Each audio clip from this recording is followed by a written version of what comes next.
ಕೊಟ್ಟಿಗೆ ಗ್ರಾಮದಲ್ಲಿ ಒಂದು ದುರ್ಘಟನೆ. ನಿನ್ನೆ ರಾತ್ರಿ ಗುಡುಗು ಮಳೆ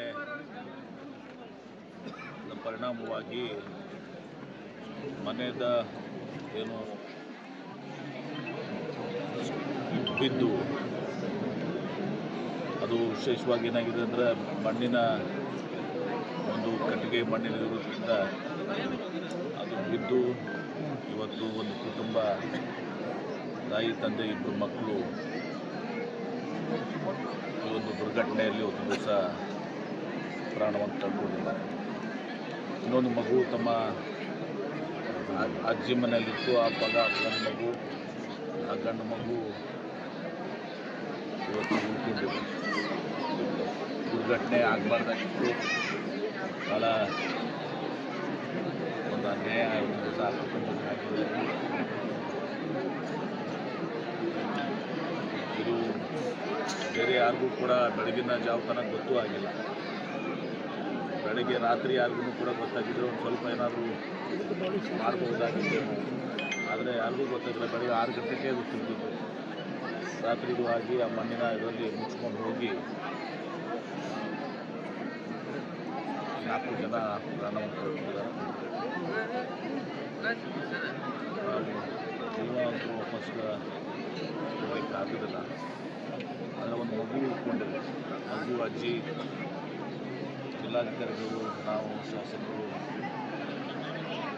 ಮಾಜಿ ಶಾಸಕರು ಎಲ್ಲ ನಾವು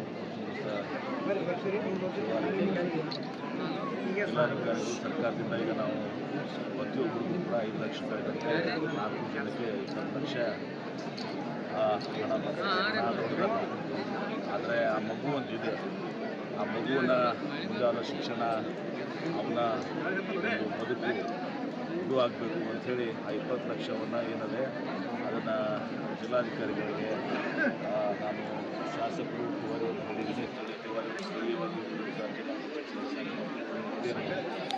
ಅದನ್ನು ಡಿಪಾಸಿಟ್ ಮಾಡಿ ಆ ಮಗುವನ್ನು ಪಟ್ಟಿಯಲ್ಲಿ ಕೊಡುವಂಥವ್ರಿಗೆ ಅವನ ಬದುಕಾಗಬೇಕು ಮತ್ತು ಮುಂದೆ ಅವನ ಶಿಕ್ಷಣ ಇವೆಲ್ಲ ಕೂಡ ಆಗಬೇಕು ಅನ್ನೋ ದೃಷ್ಟಿಯಿಂದ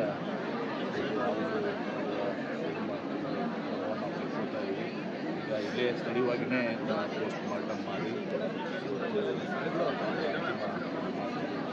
ದುರ್ಘಟನೆ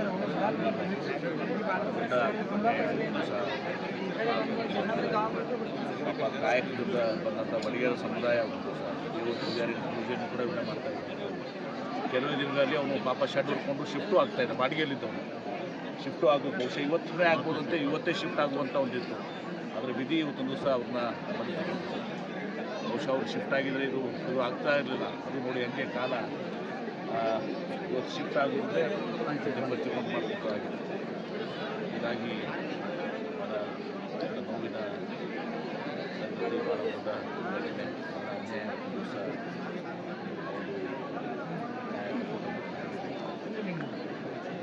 ದೇವರಲ್ಲಿ ಪ್ರಾರ್ಥಿಸುವುದು ದಿವಸ ಶಾಂತಿ ಸಿಗುವ ಜೊತೆಗೆ ಪ್ರಮುಖವಾಗಿ ಆ ಮಗು ಏನಿದೆ ಆ ಮಗುವಿಗೆ ನಾವು ಎಲ್ಲ ರೀತಿಯ ಸಹಕಾರವನ್ನು ಶಿಕ್ಷಣ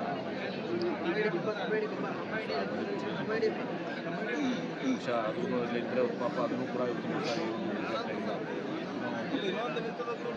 ಚೆನ್ನಾಗಿ ಹಾಗಾಗಿ